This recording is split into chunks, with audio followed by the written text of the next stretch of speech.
Alright, today is going to be an epic episode. But something about. You are in for a treat. Would you like to see my pictures? Not yet. Come sit down, Chris. You happy? For the first time in my life, Very happy? I think of you all the time. All I want is to see you, be near you. Alright. So today I'm going to break down a 1945 movie called Scarlet Street. 1945, Scarlet Street. This movie has so much game. It has game for the simps. It has lessons for the pimps. It has lessons for the prostitute. And it's a 1945. But let's get into it. Let me tell you the review. Let me tell you the story first. So it's the story of an old man who has made many mistakes in his life. First of all, this old man that we just saw a few moments ago, he married. He basically married an old lady because he was desperate. You know, he was desperate, basically, and he was lonely.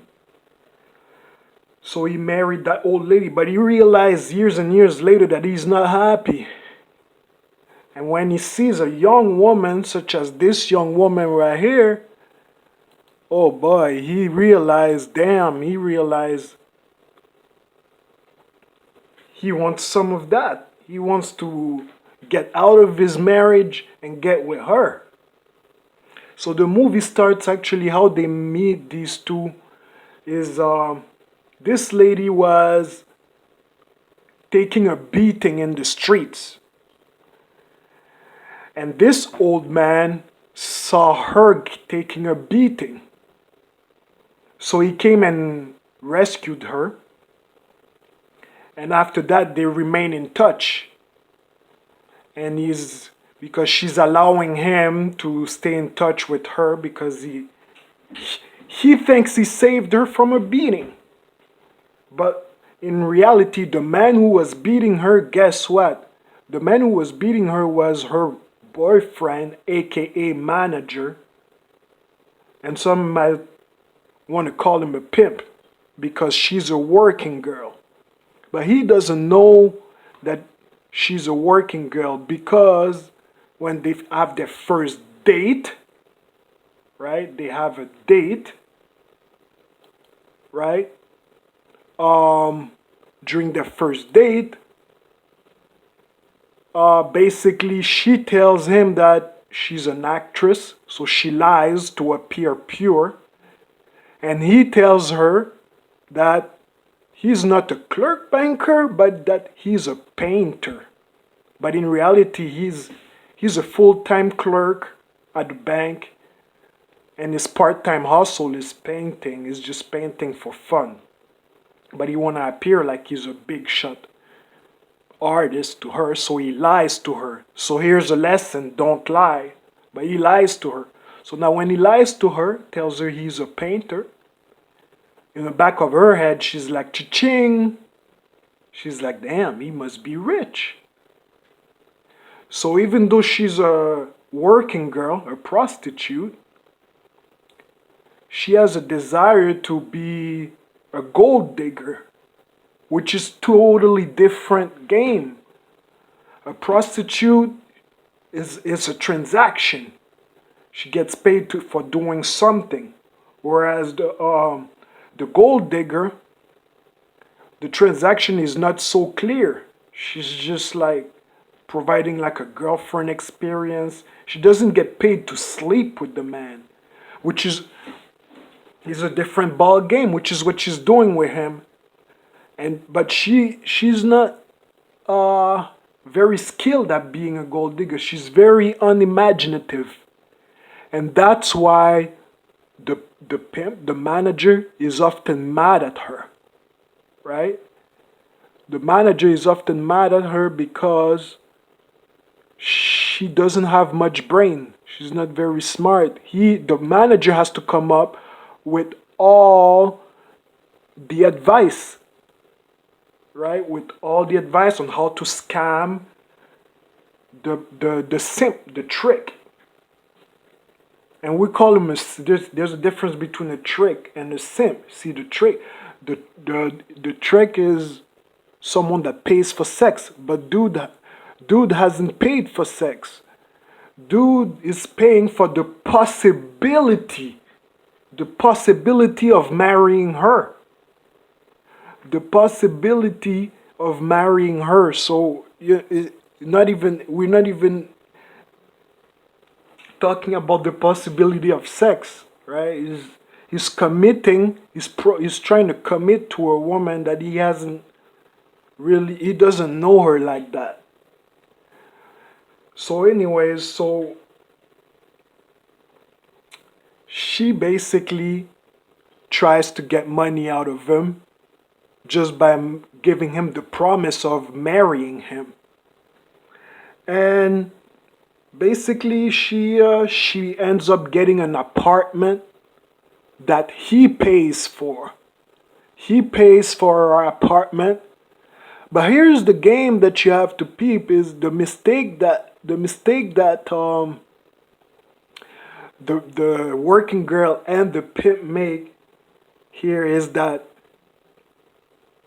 she meets with her pimp at the apartment that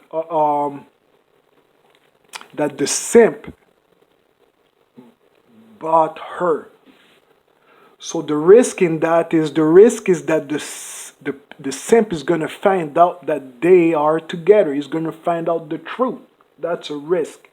So they're not very cautious.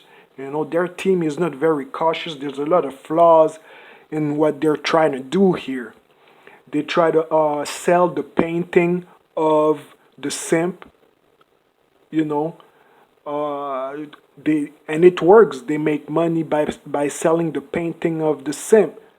But like I said, their affair together is about to be discovered.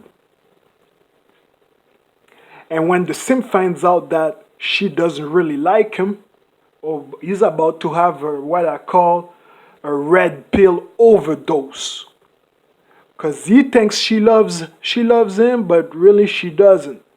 So he's about to have a red pill overdose. And what happens when a beta man, a simp, finds out that the girl he loves doesn't love him?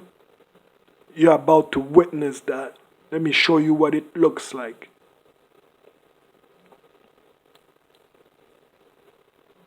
It's this is what happens when you wait too long, to take your pills. You take too long, you wait till you're old to start practicing game and stuff. You get what I call a red pill overdose. So get ready. Oh, just an infatuation. He visits her and he confronts her like He's evil. like He wouldn't let you alone, isn't that right?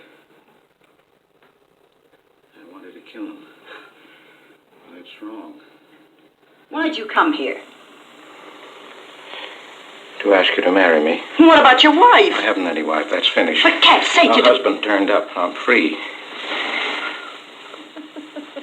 Oh, now, don't cry, Kitty. I know how you feel, but that's all over now. We all make mistakes. I don't care what's happened. I can marry you now. I want you to be my wife. We'll go away together, way far off, so you can forget this other man. Don't cry, Kitty. Please don't cry. I'm not crying, you fool. I'm laughing. Kitty. Oh, you idiot. How can a man be so dumb? Kitty.